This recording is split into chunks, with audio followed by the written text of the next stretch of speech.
me tell you what happened. Welcome back, crime solvers, to yet another episode of Real Hair Crimes exclusively on the Babe Hair Extensions YouTube channel. My name is Courtney and I am your host. And I want you to picture something for me. Picture this: beautiful waters, sandy beaches, a drink in your hand, and your hair just dancing in the breeze. And the cluster of knots to remind you of what you did. Let's break this down. Okay, here we go. So a client went on vacation, and why not? I mean, hello, sun, sand, surf. So relaxing and beautiful. But what happens when said client returns from the beaches of paradise and salsas their way back into the salon? I'll tell you, but it doesn't end well. So the client received hand-tied hair extensions. And remember, hand-tied hair extensions are that nice thin piece of wefting. You could stack 2 or 3 of them on attractive beads. Perfect for people that have like finer hair that gives them extra coverage. So wonderful aspect of the sewn-in, part of the sewn-in method. Okay, so anyways, the client had worn them for just around 4 to 5 weeks and then went on vacation. And while the client was gone, a few things happened, or maybe I should say didn't happen. There was no shampooing of the hair. There was no brushing of the hair. So when the client was enjoying their beach getaway, nothing was happening with the hair. The client returns to the salon around that 7-week mark to get a move up, which is really pretty typical. So if you're going to wear any sort of sewn-in method, whether it be hand-tied hair or machine sewn hair, a move up is typically that 6 to 8 week mark. So 7 was right on the money. So client comes in, dances her way into the salon at that 7-week mark. And here's the scary part. So kids, just close your eyes, cover your ears. Here we go.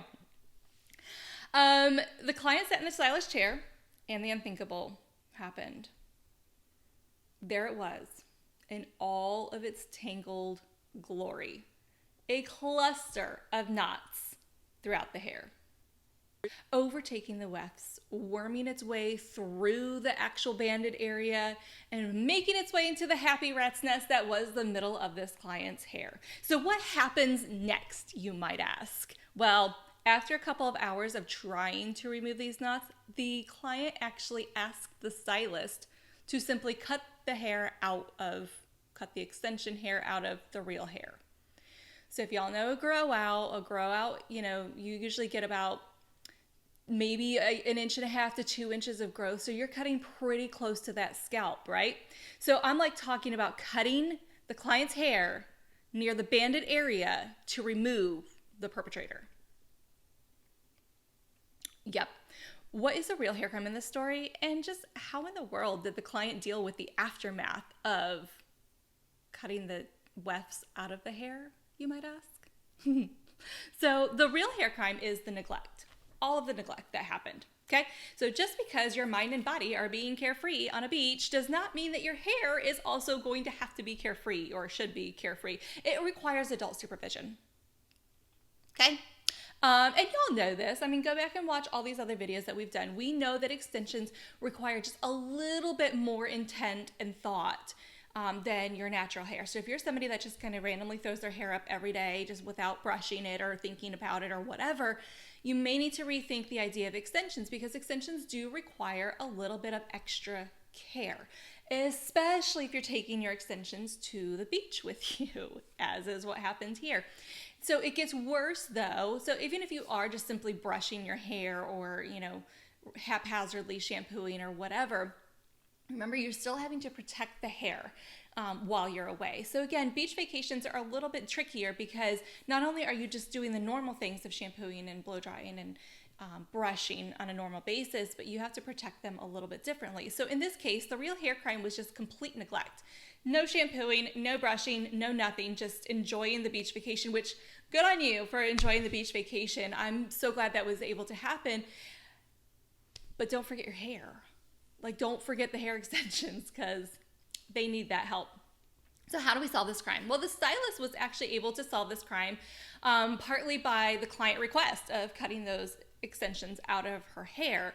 Unfortunately for the client and her extensions, she was the proud new owner of a bob haircut with a pretty short undercut. But hey, there's worse things, right? I mean, she could have shaved her whole head.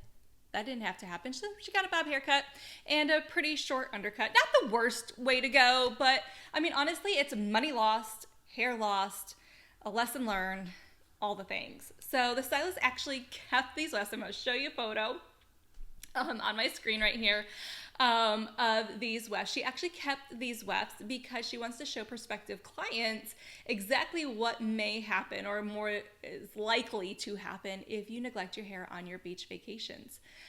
So enjoy that. So what are some of the best practices that we can remember both in general and for a beach vacation? So remember, you always want to brush the hair with the Babe Hair Extensions brush. Remember, it has those nylon and boar bristles to help detangle and glide across the attachment points. With wefts specifically, remember you want to hold onto the weft at the scalp and brush. That way it doesn't like yank on the weft and cause it to come loose, or even with our hand tied specifically kind of mess up that little braided band. So always brush the hair with the Babe brush 2 to 3 times per day, and then shampoo regularly with a sulfate-free shampoo. Condition the extension ends as those don't retain quite as much moisture. When you go to the beach, there's a couple of extra rules, if you will, that we request you follow. So obviously you still want to brush the hair thoroughly to remove any of those tangles. You want to wet the hair with just natural tap water, just get it wet, and use a light leave-in conditioner throughout. Braid the hair back, no messy buns, braid the hair back and don't leave it loose, okay? Tie it off neatly, and then go and do your thing at the sun and the sand and the pool and the ocean, whatever you want to do. And then once you're done playing for the day, at least, if nothing else, rinse the hair of any of the chemicals or salt or sand, but preferably shampoo the hair and then use a deep conditioner here and there as well to restore moisture to those ends. Okay? So what kinds will we come up with next? You'll have to wait and see. But until then, go ahead and check out our TikTok at Babe Hair, our Instagram at Babe Hair. If you are a stylist, head on over to babehairextensions.com for more information, tools, hair, and of course, our online exclusive Babe U, our Solutions Academy. We have more things in store for you, so just keep watching weekly here on the Babe Hair Extensions YouTube channel. Until next time, crime solvers.